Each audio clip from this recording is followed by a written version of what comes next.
देखिए, हम हर बार पार्टी को यहाँ बताते हैं कि तेलंगाना में भारतीय जनता पार्टी की सरकार बन सकती है।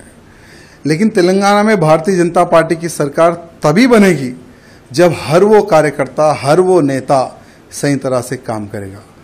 आज बूथ लेवल में हर वो कार्यकर्ता पूरी जान लगाकर भारतीय जनता पार्टी के समर्थन में वोट दिलवा रहा है, कार्य कर रहा है।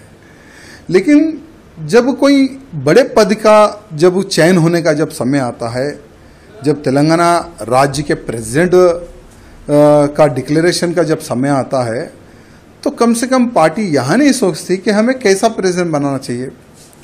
हम बार बार यही बोल रहे थे कि भाई बूथ कार्यकर्ता से लेकर अधिकारी तक चर्चा होनी चाहिए। चर्चा होने के बाद में हमें एक ऐसा प्रेसिडेंट चाहिए जो एग्रेसिव हो। यहाँ तेलंगाना में हिंदू मुस्लिम भाई भाई वाली राजनीति नहीं चलती है। तेलंगाना में सिर्फ हिंदुइज्म चलता है, और जो हिंदुत्व की बात करता है ना, तेलंगाना की जनता उसको सर पर बिठाकर आगे चलती है। चाहे हमारे प्रधानमंत्री मोदी जी हो, हमारे अमित भाई जी हो, जेपी नड्डा जी हो, उन्होंने कईयों सभाएं तेलंगाना में की है।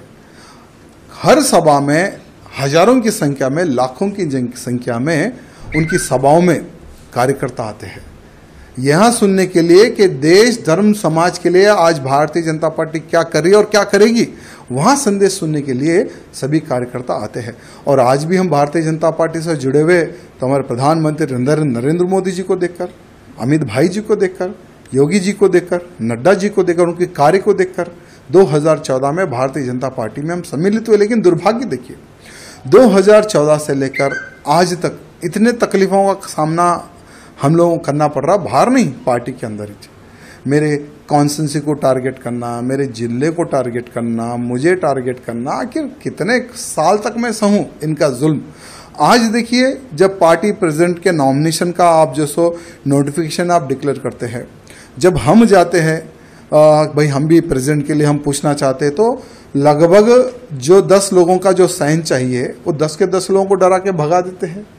यानी ऑलरेडी ये लोग जो डिसाइड कर लिए उसको हम प्रेसिडेंट बनाएंगे, ऐसा ये लोग डिसाइड कर लिए। हम क्या चाहते हैं? तेलंगाना की जनता प्रधानमंत्री मोदी जी के मार्गदर्शन पर चलने को तैयार है, अमित शाह जी के मार्गदर्शन पर चलने को तैयार है। योगी आदित्यनाथ जी को एक आइडल मारती है जनता यहाँ की। लेकिन दुर्भाग्य क्या है, हम ऐसे काम करेंगे जो प्रेसिडेंट कोई काम ही ना करे, कोई निर्णय ना ले। हम जो बोले प्रेसिडेंट वही काम करेगा, उठो बोलो तो उठो, बैठो बैठो बैठो। ऐसा ही प्रेसिडेंट का अगर आप चयन करेंगे तो कोई कार्यकर्ता पार्टी में काम नहीं करेगा। हमारा भी दम घुट रहा है, इसलिए हमने राम राम किया है आज पार्टी को। लेकिन एक बात है, भले हम बीजेपी पार्टी में रहो या ना रहो, लेकिन मोदी जी के, योगी जी के, अमित भाई जी के हम कट्टर समर्थक रहेंगे। और बिना पार्टी में रहे हम मोदी जी के कार्यों को, अमित शाह जी के कार्यों को, योगी जी के कार्यों का हम प्रचार करते रहेंगे, भले हम पार्टी में रहो या ना रहो। ये कार्यकर्ताओं की डिमांड है। कई महीनों से कार्यकर्ता कैसा प्रेसिडेंट चाह रहे थे जो हिंदूवादी हो, जो हिंदुत्व की बात करे, जो हमारे कार्यकर्ताओं की सुने। आज लव जिहाद बड़े पैमाने पर हो रहा है तेलंगाना में, गौ हत्याएं बड़े पैमाने पर हुई है तेलंगाना में, लैंड जिहाद बड़े पैमाने पर हो रहा है तेलंगाना में।